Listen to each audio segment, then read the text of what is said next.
যে আমি এটা আবার পেতে থাকবো, সেই অবস্থা থেকে আমি বেরোনোর জন্য আমি রেকর্ডিং করছিলাম না। তো এনিওয়ে, কিন্তু সকলকে প্রেজেন্ট থেকে শুনলে আমার মনে হয় আপনারা ভালো শুনতে পারবেন বা বুঝতে পারবেন। তো যেখান থেকে আমরা শেষ করেছি কালকে, তাহলে আমরা কি শেষ করলাম? আমরা শেষ করলাম আহ আচ্ছা, আর ভিতরে প্রবেশ করার আগে আমরা একবার ভগবানকে আবাহন করে নিই। কি বলে করব আমরা? ভগবানের পবিত্র নাম জপ করে বা ভগবানের পবিত্র নামে ওং নমো ভগবতে বাসুদেবায়, ওং নমো ভগবতে বাসুদেবায়, ওং নমো ভগবতে বাসুদেবায়। আমরা এবার দ্বিতীয় অধ্যায়ে প্রবেশ করছি। দ্বিতীয় অধ্যায়ের পূর্বে আমরা প্রথম অধ্যায়ের 2 মিনিটের মধ্যে সামারি বলে দেব। 2 মিনিটের মধ্যে আপনারা মন দিয়ে শুনবেন। যারা এখনো রিপোর্ট পাঠাননি তারা, এটা তাদের জন্য আরো বেশি গুরুত্বপূর্ণ। যুদ্ধ শুরু হবে কুরু আর পাণ্ডবদের মধ্যে, কৌরব আর পাণ্ডবদের মধ্যে। রাজপ্রাসাদে অন্ধ রাজা ধৃতরাষ্ট্র বসে আছেন, তার পাশে বসে আছেন সঞ্জয়। আর দুর্যোধন এবং তার সঙ্গীরা যুদ্ধ করতে গেছে কার বিরুদ্ধে? পাণ্ডব এবং তাদের সৈন্যবলের সৈন্যদলের বিরুদ্ধে। এবার দুই পক্ষের মধ্যে যুদ্ধ শুরু হওয়ার উপক্রম কোথায় হচ্ছে? সেটা ধর্মক্ষেত্র কুরুক্ষেত্রে হচ্ছে। আর এই কথাগুলো কি হলো, যুদ্ধের অবস্থা কি, কি হয়েছিল, সেই কথাটি সঞ্জয়কে জিজ্ঞেস করছেন ধৃতরাষ্ট্র। ধৃতরাষ্ট্র বাচ, ধর্মক্ষেত্রে কুরুক্ষেত্রে সমাবেতা যুযুৎসবা পামকা পাণ্ডবশ্চৈব কিং কুর্বত সঞ্জয়। সঞ্জয়কে জিজ্ঞেস করলেন, হে সঞ্জয়, আমার পুত্রেরা এবং পাণ্ডব পুত্ররা যুদ্ধ করার মানুষ নিয়ে কুরুক্ষেত্র ধর্মক্ষেত্র নামক স্থানে যেখানে উপস্থিত হয়েছে, সেখানে তারা কি করলো? এটা অতীতের ঘটনা জিজ্ঞেস করছে, মাথা রাখবেন। কি করলো? হুম, কি করছে নয়, কি করলো, তার মানে ঘটনা ঘটে যাওয়ার পরেই জিজ্ঞেস করেছে। তো এবার যুদ্ধক্ষেত্রে দুই পক্ষ দাঁড়িয়ে আছে। সঞ্জয় এবার বর্ণনা করছে। দুর্যোধন তার দলে কারা কারা আছে তার আচার্য, তার গুরুদেবের কাছে গিয়ে বললেন। দুর্যোধন বলার পরে তিনি বললেন, এবার পাণ্ডবদের পক্ষে কারা কারা আছে, পাণ্ডবদের পক্ষে বলার পরে তিনি তাদের নিজেদের পক্ষেও কারা কারা আছে, কত কত বীর যোদ্ধা আছে, সকলের নামে বললেন। বলার পরে পিতামহ ভীষ্ম কি বাজালেন? শঙ্খ বাজালেন সিংহের গর্জন করে, তাতে দুর্যোধন একটু খুশি হলো। অপরপক্ষে আছে কৃষ্ণ, কৃষ্ণের সঙ্গে আছে কৃষ্ণ সারথি হিসাবে কাজ করছেন কার? অর্জুনের রথে। তো কৃষ্ণ তার নিজের পাঞ্চজন্য শঙ্খ বাজালেন, অর্জুন বাজালেন দেবদত্ত। এইভাবে ভীম, অতিভোজী ভীম বাজালেন আহ বৃকদর, ও অতিভোজী ভীম যেটা বাজালেন পৌন্ড, পৌন্ড্র তার শঙ্খের নাম। সবাই মোটামুটি শঙ্খ বাজানোতে কি হলো, একটা কোলাহলের মতো সৃষ্টি হলো। আর এই শব্দে দুর্যোধনের হৃদয় বিদীর্ণ হতে থাকলো, আকাশ বাতাসে সমস্ত একটা তুমুল ধ্বনি তৈরি হলো।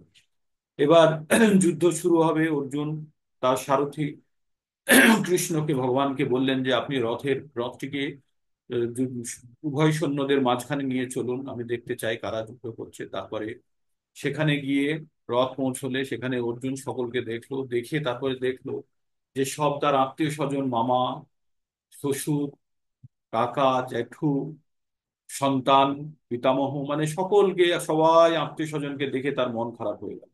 তখন মনে হচ্ছে যে আমি কেন এখানে যুদ্ধ করতে এসেছি, আমি এদেরকে মেরে কি লাভ করব? আর এদেরকে হত্যা করলে আমার পাপ হবে, আমাদের বংশ কুল নষ্ট হয়ে যাবে, স্ত্রীরা সব বিধবা হয়ে যাবে, তারপরে সে দুশ্চরিত্রা হয়ে যাবে, অবৈধ সন্তান উৎপন্ন হবে সংসারে। আর কি হবে, তারা পিণ্ডদান এবং তারা শ্রাদ্ধ ক্রিয়াদি করবে না।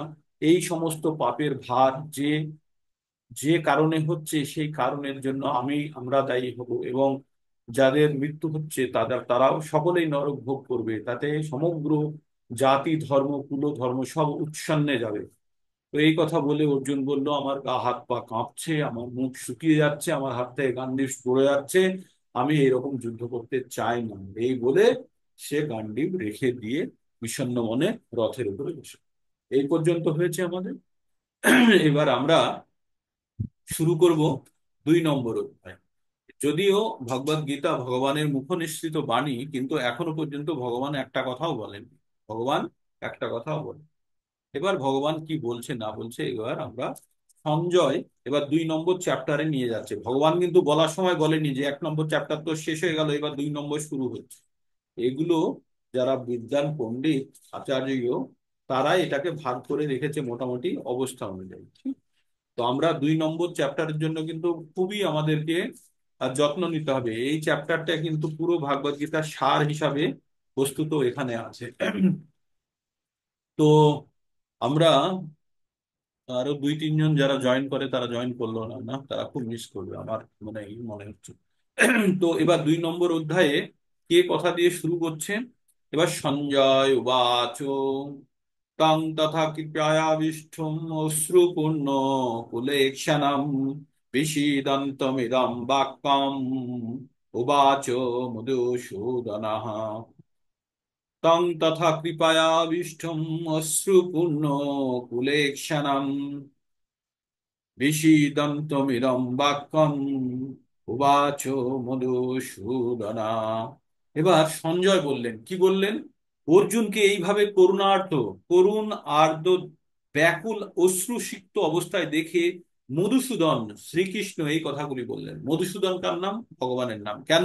মধু নামক একটা দৈত্যকে তিনি হত্যা করেছিলেন, সেই জন্য মধুসূদন ভগবানের অপর নাম।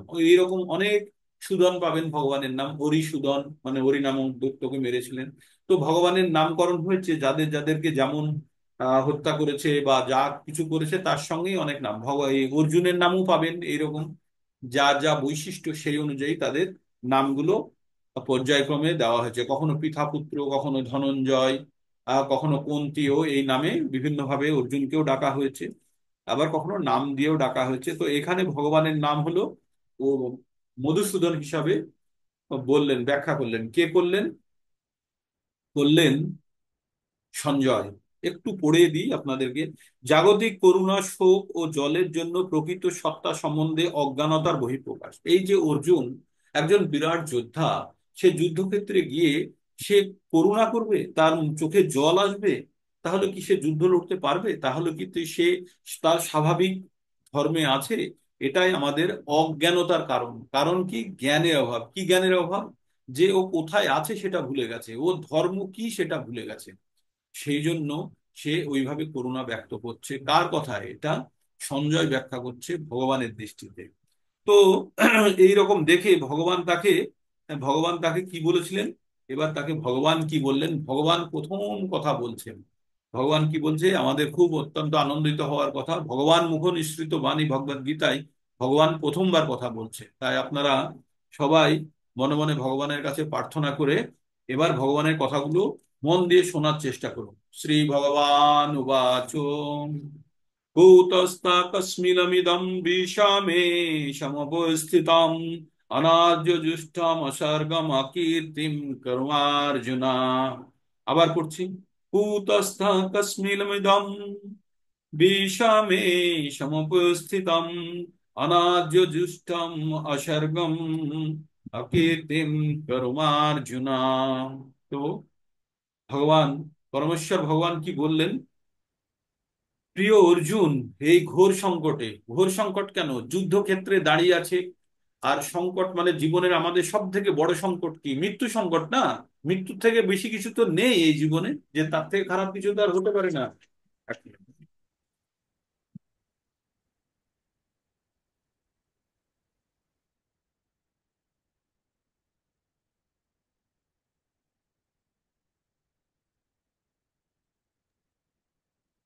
ও ভয়ের ও।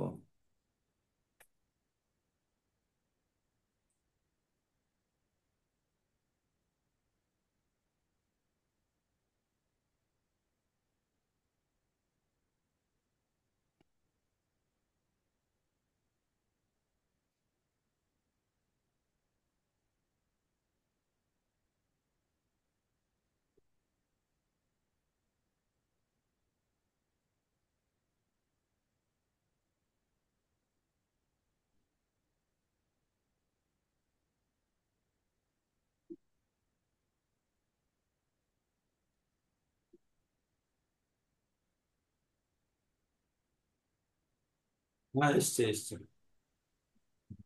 তো এবার আমরা কোথায় গিয়ে আটকে গেছিলাম কোনো, আচ্ছা, তো এবার অর্জুন, অর্জুনকে ভগবান কি বললেন যে আমাদের জীবনে সব থেকে ঘোর সংকট কি, আমাদের জীবনের সব থেকে ঘোর সংকট কি? ঘোর সংকট মানে হচ্ছে মৃত্যু, তার উপরে তো আর কিছু নেই, বলে না সাঁতার যখন কেউ কাটে তখন যতখানি জল হোক তাতে কিছু যায় আসে না।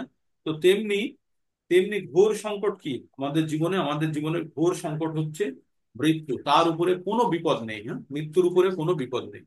তাই ভগবান যখন অর্জুনকে এই বলে বকাবকি করলেন, কি বললেন? বকাবকি করা মতোই কি বললেন, কুতস্তা কাশ্মীরিদম ভীষমে সমুপস্থিতম, মানে এই ঘোর সংকটের অবস্থায় তুমি কি বোকার মতো কথা বলছো? হ্যাঁ, অনার্য দৃষ্টম অসর্গম অকীর্তিম কর্মার্জুনা, তুমি যে কথাগুলো বলছো তাতে তোমার, তুমি বোকার মতো বলছো, তাতে তোমার উচ্চ কোনো কাজও হবে না, এবং তুমি তোমার মানে তুমি যে একটা জিনিস, তুমি যে একজন সৈনিক, তুমি যে একজন প্রকৃতপক্ষে, তুমি যে একজন সৈনিক, তুমি যে একজন প্রকৃতপক্ষে আহ বিশ্বশ্রেষ্ঠ সৈনিক, তার নিদর্শন এই যে তুমি এখন ঘোর সংকটে কান্নাকাটি করার মতো অবস্থায় পৌঁছে গেছো। এইসব এইসব কলুষ তোমার মনের মধ্যে কোথা থেকে আসলো? এই বলে ভগবান একটু অর্জুনকে একটু বকেই দিলেন, মানে বকেই বললেন, কি বললেন, হে প্রিয় অর্জুন, এই ঘোর সংকটকালে অনার্যের মতো এই সকল কলুষতা কিভাবে তোমার মধ্যে এলো? জীবনের মূল্যবোধ সম্বন্ধে জ্ঞাত মানুষের পক্ষে এই সমস্ত একদমই শোভনীয় নয়, তাই তোমাকে ঊর্ধ্বলোকে উন্নত করবে না, পক্ষান্তরে অপযশ প্রদান করবে। এই যে এত বড় যোদ্ধা, এত পড়াশোনা করে একটা ছেলে যদি মেডিকেলে চান্স পেয়ে ভর্তির সময় যদি বলে না আমি ভর্তি হব না, তাহলে কি বলবে? তাহলে কি বলবে তাকে? তাকে বলবে তুমি ভীতু। তাকে তার বাবা মা বোঝানোর চেষ্টা করবে। তো তেমনি অর্জুন প্রচন্ড ট্যালেন্টেড, প্রচন্ড বুদ্ধিমান, প্রচন্ড শক্তিশালী একজন যোদ্ধা, সে পৃথিবীকে জয় করে বসে আছে, আর সে যুদ্ধক্ষেত্রে গিয়ে বলছে আমার মন খারাপ হয়ে গেছে, আমি এই আত্মীয় স্বজনদের সঙ্গে যুদ্ধ করতে পারবো না। এবার ভগবান ভগবান আমরা প্রথম অধ্যায়ে যেটা কি পাঠ করেছি, আমরা ভগবত গীতায় পাঁচটা জিনিস সম্বন্ধে আমরা পাঠ করছি। কি কি পাঁচটা বিষয়? ঈশ্বর, জীব, সময়, প্রকৃতি আর কর্ম। তার মধ্যে আমরা যে বিষয়টা নিয়ে প্রথমে পড়লাম, সে বিষয়টাকে প্রকৃতির একটি অংশ ভেবে নিতে পারেন, প্রকৃতির একটি অংশ, যে কি পরিস্থিতি, কি এনভায়রনমেন্ট যেখানে অর্জুন যুদ্ধ করার জন্য প্রস্তুত হয়ে আছে। তো সেটাকে প্রকৃতির একটি অংশ, কিন্তু প্রকৃতি সম্বন্ধে আরো বিস্তারিত জানবো। এবার জানবো এই চ্যাপ্টারে আমরা জানবো আত্মা সম্বন্ধে, আত্মা সম্বন্ধে। আর কখনো কখনো এই আত্মার বড় রূপটা কি, সেটা হচ্ছে পরমাত্মা, তার সম্বন্ধেও জানবো। আর পরমাত্মাকে ভগবান স্বয়ং শ্রীকৃষ্ণ, এবং ভগবান সম্বন্ধেও কখনো কখনো আমাদের জানতে হবে। আমরা যখন কারোর থেকে জ্ঞান নিচ্ছি, তখন আমরা কার থেকে জ্ঞান নিচ্ছি সেটা জানা আমাদের অত্যন্ত প্রয়োজন। তো ভগবান কৃষ্ণ অর্জুনের রথের সারথি, সারথি হয়ে সারথির ভূমিকা সে পালন করছে, কিন্তু সে আসলে কে, তিনি আসলে কে, তার নাম এখানে বলছে, আমার সঙ্গে বলুন আপনারা, ঈশ্বর পরম কৃষ্ণ কৃষ্ণ সচ্চিদানন্দ বিগ্রহ অনাদির আদি গোবিন্দ সর্বকারণ কারণম। আবার সবাই বলার চেষ্টা করুন, ঈশ্বর পরম কৃষ্ণ সচ্চিদানন্দ বিগ্রহ আনন্দ অনাদির আদি গোবিন্দ আদি সর্বকারণ কারণ। এটা হচ্ছে ভগবানের পরিচয়। ভগবানের পরিচয় কি? ঈশ্বর পরম কৃষ্ণ মানে ঈশ্বর পরমকৃষ্ণ সচ্চিদানন্দ বিগ্রহ, ভগবান সবকিছুর পরম, ভগবানের গুণাবলীর অধিকারী বহু পুরুষ আছেন ভগবানের, কিন্তু শ্রীকৃষ্ণ হচ্ছে পরম পুরুষ, কারণ তার ঊর্ধ্বে আর কেউ নেই। তিনি পরমেশ্বর, তার শ্রী বিগ্রহ সচ্চিদানন্দ, সচ্চিদা আনন্দময়, সচ্চিদ আনন্দময়। তিনি অনাদির আদি, অনাদি মানে হচ্ছে মনে করুন কোনো জায়গাতে দৌড়ানো শুরু হচ্ছে, তো যে লাইন থেকে দৌড়টা শুরু হবে সেটাকে বলে জিরো লাইন। এবার সেই জিরো লাইনের পিছন থেকে, মানে সেই জিরো লাইনের আগে তো আর কেউ নেই, ওখান থেকে তো আর কেউ দৌড়চ্ছে না, কিন্তু তারও যদি পিছনে হয় তাহলে যে জিরো লাইনটাকে আমরা বলবো আদি লাইন, আদি লাইন থেকে দৌড়টা শুরু হচ্ছে, কিন্তু তারও আগে যদি কেউ থাকে সেটাকে বলবে অনাদি। আর অনাদিরও আগে, মানে অনাদি মানে যেখানে শুরু হয়নি তারও আগে, তারও আগে থেকে যদি হয় তাহলে সেটা হচ্ছে অনাদির আদি। তো ভগবান হচ্ছে অনাদি, অনাদিরও আদি, মানে যার আদিতে আর কেউ নেই, তারও পিছন থেকে, মানে তারও আদিতে, মানে তিনি হচ্ছেন সবকিছুর মূল। এইটা এই শ্লোকের মাধ্যমে বলা হয়েছে। আর ভাগবত আমি আরেকটি শ্লোক বলা হয়েছে, এতো চাংসাং কলা পুংসং কৃষ্ণস্তু ভগবান স্বয়ং ইন্দ্রিয়ারি ব্যাকুলম লোকম মুড়য়ন্তি যুগে যুগে।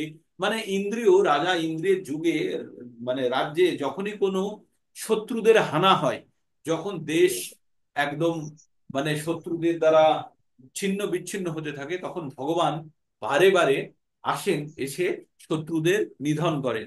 তাই তিনি এই বলেছিলেন না, যদা যদা হি ধর্মস্য গ্লানির্ভারত যদা যদা হি ধর্মস্য গ্লানির্ভবতি ভারত অভ্যুত্থানং ধর্মস্য তদাত্মানং সৃজানাহম। ভগবান কি বললেন? যখন দেশে গ্লানিতে ভরে যায়, যখন দেশে অধর্ম উৎপন্ন হয়, তখন আমি নিজে সৃষ্ট হই। হ্যাঁ, জন্ম নিই না, সৃষ্ট হই। আর কি করি? করে করে আমি কি করি? ভগবান সৃষ্ট হয়ে কি করেন? পরিত্রাণায় সাধুনাম বিনাশায়শ্চ দুষ্কৃতম ধর্ম সংস্থাপনার্থায় সম্ভাবামি যুগে যুগে। তখন ভগবান কি করেন? তিনটে কাজ করেন। প্রথমে কি করেন? তিনি পরিত্রাণায়াম সাধুনাম, মানে আগে সাধুদেরকে উদ্ধার করেন। কিভাবে? বিনাশায়স্য দুষ্কৃতম, মানে দুষ্কৃতীদেরকে বিনাশ করে। আর কি করেন? ধর্ম সংস্থাপনার্থায়, আর ধর্ম স্থাপনা করেন। এই জন্য তিনি বারবার বিভিন্ন যুগে তিনি পৃথিবীতে আসেন।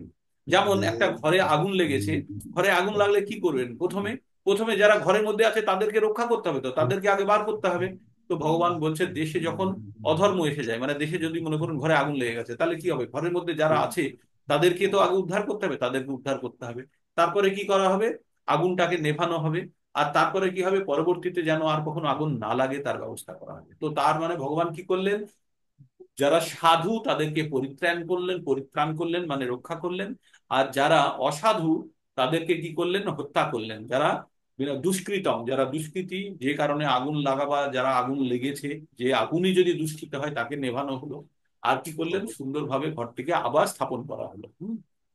তো ধর্ম তিনি স্থাপন, এইভাবে ভগবান বারবার এই পৃথিবীতে আসেন। তাই ভগবান সম্বন্ধে আমরা বিশদ জানতে থাকবো। তো যখনই ভগবানের কথা আসবে, তখনই জানতে হবে ভগবান মত্ত পরতরম নান্নাত কিঞ্চিত অস্তি ধনঞ্জয় ময় সর্বমিদং উত্তম সূত্রে মণিগণায়। ভগবান বলছেন, আমার থেকে বড় কেউ নেই।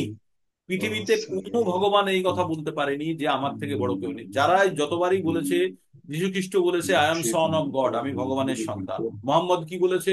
I am Messenger of god, মানে আমি ভগবানের আজ্ঞাবাহক, আমি ভগবানের বার্তাবাহক। কিন্তু ভগবান নিজে বলছে আমি ভগবান। ভগবান নিজে বলছে, মত্ত পরতরম নান্নাত কিঞ্চিতস্তি ধনঞ্জয় মই সর্বমিদম প্রত্যম সূত্রে মনে নাই। বলছে আমার থেকে বেশি কেউ নেই, আমি সবকিছুর মূল। আমি এই সমগ্র বিশ্ব সংসারকে, যেমন মালাতে পুঁতি গাঁথা, পুঁতি দিয়ে যেমন মালা তৈরি করা হয়, তেমনি যত জগৎ সংসারকে আমি গেঁথে রেখেছি। কি দিয়ে? আমার অদৃশ্য শক্তি দিয়ে। তো এইভাবে ভগবান প্রত্যেকবার নিজের নিজের বল, নিজের ক্ষমতা আরো বিশদভাবে আলোচনা করবো আমরা। তবে যখনই আমরা ভগবত গীতা পড়বো, তখনই আমাদের জানতে হবে যে ভগবান কে, এবং ভগবানের আমরা অংশ। তাহলে আমাদের মধ্যেও কি কি কোয়ালিটি বা কি কি প্রবৃত্তি আমাদের মধ্যে থাকবে, সেটাও আমরা বারবার জানার চেষ্টা করবো। তো তাই এবার আত্মা সম্বন্ধে আমরা জানবো এই অধ্যায়ে।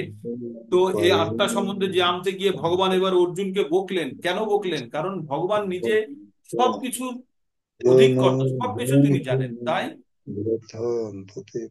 তাই ভগবান অর্জুনকে একটু বকেই তিনি বললেন যে তুমি এই ঘোর সংকটে তুমি পাগলামি করছো, তুমি মানে এমন কথা বলছো যে তোমার মতো ছেলেদের বলা সাজে না। আর তুমি সবকিছু বিশ্ব জয় করে বসে আছো, আর তুমি এখন এমন কথা বলছো যাতে তোমার অপযশ বাড়বে, মানে লোকে তোমাকে নিয়ে নিন্দা করবে। সে কথাগুলো পরে আসবে। তো এবার 2 নম্বরের পরে 3 নম্বর শ্লোকে চলে যাচ্ছি। কি বলছে? ক্লৈবম্বাস্মাগম পার্থ নৈতুত্য উপপদ্যতে ক্ষুদ্রং হৃদয়ং দুর্বলং তত্ত্যক্ত উত্তিষ্ঠ পরন্তপ। অর্জুনকে বলছে কি? ক্লৈবম মানে হচ্ছে ক্লিব, ক্লিব অপুর নপুংসক যাকে বলা হয়। মানে এবার অর্জুনকে তার আসল জায়গাতে ধাক্কা দিচ্ছে যে তুমি এত বড় বীর, আর তুমি এই নপুংসকের মতো তুমি তুমি নপুংসক বা ক্লিবের বশবর্তী হয়ে তুমি এখানে নিষ্ক্রিয়ভাবে থাকতে চাইছো। তাই বলছে তোমার আচরণ একদম অনুচিত। হে পরন্তপ, হৃদয়ের এই ক্ষুদ্র দুর্বলতাকে তুমি ত্যাগ করে ওঠো। উঠে দাঁড়াও, আমি তোমার সঙ্গে আছি। মানে ভগবান এইভাবে প্রথমে অর্জুনকে বললো তোমার মনের মধ্যে এইসব উল্টোপাল্টা কথা কোথায় থেকে এসছে। তারপরে বলছে তুমি নপুংসক, মানে একজন বীরকে যদি নপুংসক বলা হয় তাহলে তার মনে লাগবে না লাগবে না। সেই জন্য ভগবান তাকে তার আসল শক্তির জায়গাতে তাকে খোঁচা দিয়ে এবার তোলার চেষ্টা করছে, ঠিক আছে। তো এই বলে অর্জুনকে সম্বোধন করে, অর্জুন তো ক্ষত্রিয়, তার ক্ষত্রিয়তা জাগানোর জন্য ভগবান তাকে এবার চেষ্টা করলেন। এবার অর্জুন উবাচ, অর্জুন এবার ভগবানকে বলছে কথং ভীষ্মহং সাংখ্যে দ্রোণং চ মধুসূদনা ঈশ্বরী যোচ্ছামি পূজার্হ অরিসূদনা। কি বললো? অর্জুন বললেন হে মধুসূদন, মধুসূদন কথাটা মনে রাখবেন, মধুসূদন এবং অরিসূদন, মানে ভগবান দুজনকে মেরেছে, মানে দুটো অসুরের কথা বলছে, একটা হচ্ছে অরিসূদন আর অরি, আর একটা হচ্ছে মধু। এই দুই মানে দৈত্যকে মারার জন্য ভগবানের নাম হচ্ছে অরিসূদন, আবার মধুসূদন। এই যুদ্ধ করে ভীম এবং অর্জুন দ্রোণাচার্যের মতো পরম পূজনীয়। তারা ভীমকে, ভীষ্মকে, ভীষ্ম হচ্ছে তার পিতামহ, আর দ্রোণাচার্য হচ্ছে তাদের গুরুদেব। তো তাদেরকে, গুরুকে এবং পিতামহকে মারার জন্য এটা কি ঠিক হবে? অর্জুনের মাথায় মনে হচ্ছে আমি তাদেরকে কি করে বাণের দ্বারা প্রত্যাঘাত করব। অর্জুন খুব ট্যাকটিক্যালি এই কথাটা বললো, হে মধুসূদন এবং মধুসূদন, তুমি তো দৈত্য মেরেছো, তুমি তো তোমার আত্মীয় স্বজনকে মারোনি, তাই আমাকে তুমি কেন আত্মীয় স্বজন মারার কথা বলছো? আমাকে দৈত্য মারতে বলতে আমি দৈত্য মারতাম, কিন্তু তুমি আমাকে আত্মীয় স্বজন কেন মারার কথা? আমি কি ভীষ্মকে, দ্রোণাচার্যের মতো এই গুরুদেবদেরকে আমি কি করে হত্যা করব? হুম। তাই অর্জুন তার নিজের কথাগুলো এবার বলতে শুরু করেছে। তো অর্জুনকে এতক্ষণ ভগবান দুটো খোঁচা মেরে থাকলো। কি প্রথম খোঁচাটা কি মারলো? যে তুমি এই বিষম সময়ে তোমার মধ্যে পাগলামি হচ্ছে, তুমি তুমি এত বড় বীর আর তুমি বুঝতে পারছো না তোমার কি করা উচিত না উচিত। তারপরেরটাই কি বললো? তুমি নপুংসকের মতো কথা বলছো। এইবার অর্জুনের মনের মধ্যে এবার কথা বলার মতো একটা স্পৃহা তৈরি হয়েছে, এবং অর্জুন এবার বলছে তুমি তো মধু দত্তকে মেরেছো, তুমি হরিকে মেরেছো, কিন্তু তুমি তো আত্মীয় স্বজনকে মারোনি। কিন্তু তুমি কেন আমাকে আমার গুরুদেব বা দ্রোণাচার্য বা আমার পিতামহ, ভীষ্ম পিতামহকে কি করে আমি হত্যা করব তুমি বলো। তারপরে এবার বলছে, অর্জুনের তার যুক্তি দিচ্ছে, গুরু না হত্যা হি মহানুভাবান শ্রেয় ভোক্তুম ভিক্ষমপি হলোকে হত্যার্থ কামাংস্তু গুরু না হইব ভঙ্গি ও ভোগান রুধির পরিধান। আচ্ছা, আপনাদেরকে এই 4 লাইনে যখন থাকবে তখন লয়টা কিন্তু মেনটেন করতে হবে যখন পড়বে না। তো কি বললো? অর্জুন বলছে আমার মহানুভব গুরুবর্গের জীবনের বিনিময়ে এই জগৎ ভোগ করার থেকে বরং ভিক্ষা করব। কি বলছে? গুরু না হত্যা না হি, গুরু না হত্যা হি মহানুভবান শ্রেয় ভোক্তুম, মানে এর থেকে ভালো হচ্ছে ভিক্ষা করা। শ্রেয় ভোক্তুম মানে এর থেকে ভালো হচ্ছে বাঁচার উপায় কি? ভক্ষম অপি ইহলোকে, মানে এই জগতে ভিক্ষা করে বাঁচা ভালো গুরুদেবকে হত্যা করার থেকে। তাই বলছে, অর্জুন বলছে হত্যার্থ কামাংস্তু গুরু না হইব ভুঙ্গি ও ভোগান রুধির এই যে এই যে পার্থিব বস্তুর অভিলাষী হলেও তারা আমার গুরুজন, এবং তাদের হত্যা করলে যুদ্ধ লব্ধ ফল যেটা হবে সেটা রক্তে ভেজা হবে। গুরুদেবকে বা আত্মীয় স্বজন বা পিতামহকে হত্যা করার ফলে যে ফলটা পাওয়া যাবে সেটি রক্তে ভেজা হবে। তাই সেটা কি ঠিক হবে? অর্জুনের মনের মধ্যে যে প্রশ্নটা এসছে সেটি কাকে জিজ্ঞেস করলেন? ভগবানকে জিজ্ঞেস করলেন। হ্যাঁ। তো ভগবানের শাস্ত্র নীতি অনুসারে যারা জঘন্য কাজে লিপ্ত হয়েছে, ভালো মন্দ বিচার হারিয়ে ফেলেছে, তাদের পরিত্যাগ করা উচিত, এটাই মানে এখান থেকে উল্লেখ্য শিক্ষা। তো সেটা পরবর্তীতে আরো বিশ্লেষণ হবে। তো এখানে অর্জুন তার যুক্তি দিচ্ছে, কি যুক্তি দিচ্ছে? যে গুরুদেব বা পিতামহকে হত্যা করা ঠিক নয়, তাদের হত্যা করে যে আমি যে যুদ্ধলব্ধ ফল পাবো সেটা রক্তে ভেজা হবে। এইরকম বলবে। তারপরে 6 নম্বর শ্লোক কি বলছে? না চৈতদ বিদ্মু কতরন্ন গরীয় যদ বা জয়েম যদি বা না জয়েষু জানে হত্যা না জিজিবিষামাস দেশ দেহ অবস্থিতা প্রমুখে ধৃতরাষ্ট্র। কি বললো? বললো তারপরে যাদের জয় করা, এবার অর্জুনের মনের মধ্যে মানে কনফিউশন যে কি করব, তাদের জয় করা ভালো না তাদের দ্বারা পরাজিত হওয়া ভালো। প্রথমে কি বললো ভিক্ষা করে বাঁচা ভালো, তার থেকে এবার কি বলছে তাদেরকে জয় করা, তাদেরকে যুদ্ধ, মানে পুরো কনফিউজ, তাদেরকে যুদ্ধ জয় করা ভালো না তাদের দ্বারা পরাজিত হওয়া ভালো। বা আমি যদি ধৃতরাষ্ট্রের পুত্রদেরকে হত্যা করি তাহলে আমাদের আর বেঁচে থাকা অর্থহীন হয়ে পড়বে, তবুও এই রণাঙ্গনে তারা আমাদের সম্মুখে উপস্থিত। তাই অর্জুন এখানে পুরো কনফিউশন যে হেরে যাওয়া ভালো না জেতা ভালো, তাও ও বুঝতে পারছে না। আর কি বলছে যে এই রণাঙ্গনে যে আমাদের সামনে যে ধৃতরাষ্ট্রের পুত্ররা আছে তাদেরকে আমি হত্যা করি তাহলে আমাদের বেঁচে থেকে কি লাভ হবে, মানে আমরা যাদের বিরুদ্ধে যুদ্ধ করতে যাচ্ছি তাদেরকে সবই হত্যা করে ফেললাম, ফেলে তাহলে আমাদের আর বেঁচে থেকে কি লাভ হবে, মানে এইরকম একটা অর্জুনের মধ্যে সংশয় শুরু হয়েছে। তারপরে এবার আসল শ্লোকটি, এই শ্লোকটি আপনাদেরকে সকলকে মুখস্থ করতে হবে, যে শ্লোকটি 7 নম্বর শ্লোকের জন্য আমরা যাচ্ছি। 7 নম্বর শ্লোকটি আপনাদেরকে সকলকে মুখস্থ করতে হবে। কি? কার্পণ্য দোষ উপহত স্বভাব, পৃচ্ছামি তম ধর্ম সম্মূঢ় চেতঃ, যশ্রেয় সন্নিসৃতং ব্রূহি তন্মে, শিষ্যাস্তেহং সাদিমাম তাম প্রপন্নাম। আর একবার বলি, শ্লোকটি খুব গুরুত্বপূর্ণ, আপনারা প্রত্যেকে এই শ্লোকটি আবার মুখস্থ করার চেষ্টা করবেন, হ্যাঁ? খুবই গুরুত্বপূর্ণ শ্লোকটি। কি? কার্পণ্য দোষ উপহত স্বভাব, পৃচ্ছামি তম ধর্ম সম্মূঢ়চেত, যশ্রেহ সন্নিশ্রিতং ব্রূহি তন্মে, শিষ্যস্তেহং সাদিমাম তাম প্রপন্নম। এবার ভগবান কি বলছে? কার্পণ্য জনিত দুর্বলতার প্রভাবে, কার্পণ্য জনিত মানেটা শুনে নিন, তারপরে আমি বিশ্লেষণ করব। এখানে আমি কিং কর্তব্য বিমূঢ় হয়ে পড়েছি, আমি এবং আমি সম্পূর্ণ কর্তব্য সম্বন্ধে সম্পূর্ণ বিভ্রান্ত। এই অবস্থায় আমি তোমাকে জিজ্ঞেস করছি আমার কি করা উচিত, আমার পক্ষে কি শ্রেয়স্কর, আমায় বলো, আমি তোমার শিষ্য এবং সর্বতোভাবে তোমার শরণাগত, দয়া করে তুমি আমাকে নির্দেশ দাও। ভগবান কিন্তু এখনো পর্যন্ত অর্জুনকে কোনো নির্দেশ দেয়নি, বকাবকি করেছে একটু হয়তো, যে বাচ্চা ছেলের মতো কান্নাকাটি করছে, দুঃখ প্রকাশ করছে। এবার অর্জুন তার কথাগুলো বলে অর্জুন এবার বলছে আপনি কাউকে যদি জ্ঞান দিতে যান, আর সেই জ্ঞান সে তখনই গ্রহণ করবে যখন সে অ্যাকচুয়ালি আপনার কাছে সারেন্ডার করেছে, আত্মসমর্পণ করেছে, বা তার যত যুক্তি তর্ক শেষ করে শেষে এবার বলবে যে আমার কাছে আর কোনো যুক্তি দাও না, তুমি এবার বুদ্ধিটা দাও, আমি তোমার বুদ্ধি অনুযায়ী তুমি যা বলবে তাই শুনবো। কখন হয়? যতক্ষণ না পর্যন্ত এরকম হচ্ছে আপনি যাকে জ্ঞান দিতে যাবেন তারই জ্ঞান ভালো লাগবে না। আজকে আমরা ভগবদ গীতার ক্লাস করি, কেউ তো আমার কাছে শিখবো বলে কেউ আসেনি, আমি জোর করে আপনাদেরকে ধরে ধরে, বা বাকি ভক্তরা আপনাদেরকে খোঁজ করে জিজ্ঞেস করে করে চলো না চলো না ক্লাস করো না, সেই জন্য হয়তো আগ্রহ কম, বা ধীরে ধীরে আগ্রহ আপনাদের যাদের তৈরি হয়েছে তারা শুনছেন। কিন্তু বেশিরভাগই মনে হচ্ছে শুনলেই হলো, না শুনলেই হলো, সময় পেলে শুনবো না হলে শুনবো না। কিন্তু আপনি যখন ভাববেন যে এটা আমার শোনার প্রয়োজন, তখন আপনি কিন্তু খুঁজতে থাকবেন কে শেখায়, তার কাছে দৌড়ে চলে যাবেন এবং সর্বতোভাবে তখন শুনবেন। কখন? যখন আপনি নিজের ভিতর থেকে এই আর্জ বা নিজের ভিতর থেকে যে এই চাহিদাটা তৈরি হবে।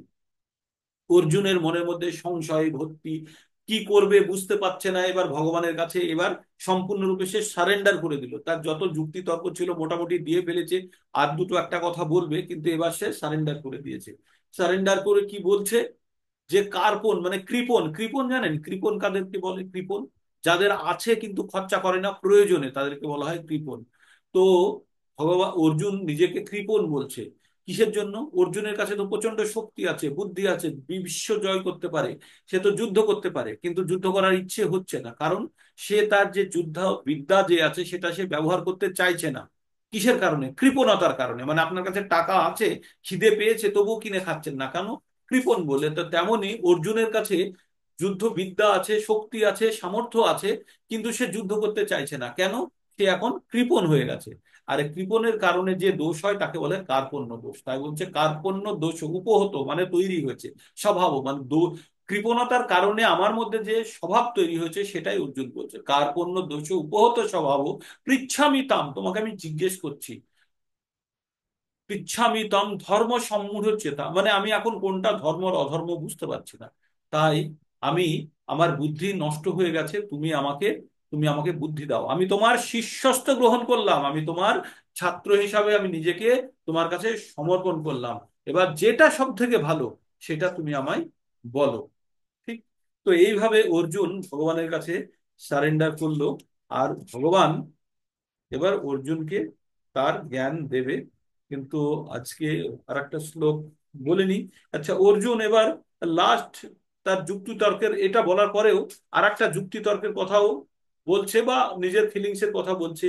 নাহি প্রপশ্যামি মম উপনদ্যাৎ যচ্ছ শোকম উচ্ছেশনম ইন্দ্রিয়াণাম অপাপ্য ভূমাবশ পত্নাম রিদ্ধাম রাজ্যম সুরনাম সুরনাম সুরনাম ওপি চাধিপত্যম। এবার অর্জুন কি বলছে, ওর মধ্যে কি হচ্ছে? ও তো বললো আমি তোমার কাছে সারেন্ডার করেছি, এবার তারপরে তার নিজের কষ্টের কথাটা ব্যক্ত করছে। বলছে আমার ইন্দ্রিয়গুলি শুকিয়ে যাচ্ছে, হ্যাঁ, শুকিয়ে যাচ্ছে, যা দূর করবার কোনো উপায় খুঁজে পাচ্ছি না। এমনকি স্বর্গের দেবতাদের মতো আধিপত্য দিয়েও সমৃদ্ধশালী প্রতিদ্বন্দ্বীবিহীন এই রাজ্যে, এই পৃথিবী লাভ করলেও আমার শোকের বিনাশ হবে না। আমার মধ্যে যা কষ্ট আছে তাতে ভগবানের রাজ্য সহ বা এই পৃথিবীর সমস্ত সুখ দিলেও বুঝি আমার এই কষ্ট দূর হবে না। তাই অর্জুন তার নিজের কষ্টের কথা বললেন। এবং ভগবান শ্রীকৃষ্ণের মতো একজন গুরুদেবের সহায়তা ছাড়াও নিজের তথাকথিত জ্ঞানের সাহায্যে এই দূরীভূত করা অসম্ভব ছিল। কেতাবী বিদ্যা, পাণ্ডিত্য, উচ্চ পদ জীবনের প্রকৃত সমস্যা সমাধান করতে অক্ষম। কি বলছে, আমাদের যত পাণ্ডিত্য, বিদ্যা, বুদ্ধি, এইসব আমাদের এই প্রকৃত সমস্যা সমাধান করতে, আমাদের জীবনের প্রকৃত সমস্যা কি? আমাদের জীবনের প্রকৃত সমস্যা হচ্ছে জন্ম, মৃত্যু, জরা, ব্যাধি, আদি দৈবিক, আদি ভৌতিক আর আধ্যাত্মিক। এই তিনটে বাইরের আর চারটে হচ্ছে ভিতরের। এই সমস্যাগুলোর সমাধানের কিন্তু আমরা কখনো উপায় খুঁজি না। আমরা শুধু ভাবি পেঁয়াজের দাম বেড়ে গেল, ওখানে এ মারলো, ওখানে এ মারলো। আচ্ছা বলুন তো, মুর্শিদাবাদে যে ঝামেলা হলো, যেখানে লোকজনের বাড়িঘর পুড়ে গেছে, যাদের, তারা কি দোষ করেছে? তারা কি দোষ করেছে? তাদের তাদের কি কোনো দোষ আছে? এটা হচ্ছে আদি ভৌতিক, মানে ওদের কিছু করার নেই কিন্তু সহ্য করতে হবে। হুম। আদি ভৌতিক। তো আমরা যে তিন ধরনের প্রবলেমে আমরা ফাঁসি, আধ্যাত্মিক মানে নিজের শরীর নিয়ে, আপনার যদি শরীর খারাপ হয় আপনাকেই হসপিটালে ভর্তি হতে হবে। এটা হচ্ছে অ্যাকচুয়ালি আদি আত্মিক, কথাটা হচ্ছে আদি আত্মিক। তো তাই আমরা আধ্যাত্মিক আধ্যাত্মিক করে নিয়েছি। আধি আত্মিক, অধি দৈবিক, ভগবানের দ্বারা দেয়া গয়া, মানে যেমন আপনার বন্যা, ঝড়, বৃষ্টি, ভূমিকম্প, এগুলো হচ্ছে ভগবানের দেওয়া। আর কি? আদি ভৌতিক, মানে বাইরের আশপাশের থেকে দেওয়া, সেটা হচ্ছে আদি ভৌতিক। তো এই সমস্যাগুলো থেকে বেরোনোর কোনো উপায় নেই, এইগুলো হচ্ছে জীবনের আসল সমস্যা। কিন্তু আমরা ছোটখাটো জিনিস নিয়ে, পেট্রোলের দাম বেড়ে গেল, গ্যাসের দাম বেড়ে গেল, এই নিয়ে জীবন সংগ্রামে আমাদের জীবনটাকেই ব্যর্থ করে নষ্ট করে ফেলছে। তাই বলছে, ভগবান বলছেন যে জীবনের আসল সমস্যা সমাধানের জন্য আগে আমাদের তৈরি হতে হবে। তাই আরো বলতে থাকবেন যে আরো আমরা ভিতরে এই এই শ্লোকগুলোর পারপট গুলো, এই শ্লোকের যে ব্যাখ্যাগুলো আছে না, ভীষণ গুরুত্বপূর্ণ। আমি চাইছিলাম অন্তত 8 নম্বর শ্লোকের আমি আপনাদেরকে ব্যাখ্যাটা পড়ে শোনাবো। আজকে এই পর্যন্তই শেষ করব আমরা এখানে। তো কালকে আর একটু তাড়াতাড়ি শুরু করার চেষ্টা করি, কিন্তু আপনাদের সংখ্যাটা আমার 2-1 দিন 22 জন হচ্ছিল দেখে ভালো লাগছিল, আজকে 16 জন মাত্র। তো মেসেজ তবুও দিতে হবে ঠিক তো। আছে। তো আমরা 8 নম্বর শ্লোকটা পড়লাম বটে, কিন্তু পরবর্তীতে আমরা 8 নম্বর শ্লোকের পার্পট দিয়ে শুরু করব। আমি আর কিন্তু 1 নম্বর অধ্যায়ের আর বিশ্লেষণ আমি করব না। ঠিক। আপনাদেরকে বলে দিয়েছি, আর যারা যারা পাঠাননি তারা আজকে পাঠানোর চেষ্টা করুন। 2 থেকে 3 মিনিটের, 4 মিনিটের, 5 মিনিটের, যাতে টোটালটা, কয়েকজন পাঠিয়েছেন ভালো বলেছেন, আর একটু ইমপ্রুভমেন্ট হবে। তবে এইগুলো রেকর্ডিং গুলো রাখবেন, 6 মাস পরে মিলিয়ে নেবেন যে আপনার মধ্যে কি পরিবর্তনটা এসছে, সেটার জন্য রেকর্ডটাকে রাখতে বলেছি। ঠিক আছে, তো আজকে এখানে শেষ করছি। আর কারোর যদি কিছু বলার থাকে বলতে পারেন। হ্যাঁ, কিছু যদি বলার থাকে বলতে পারেন, না হলে আজকে এখানে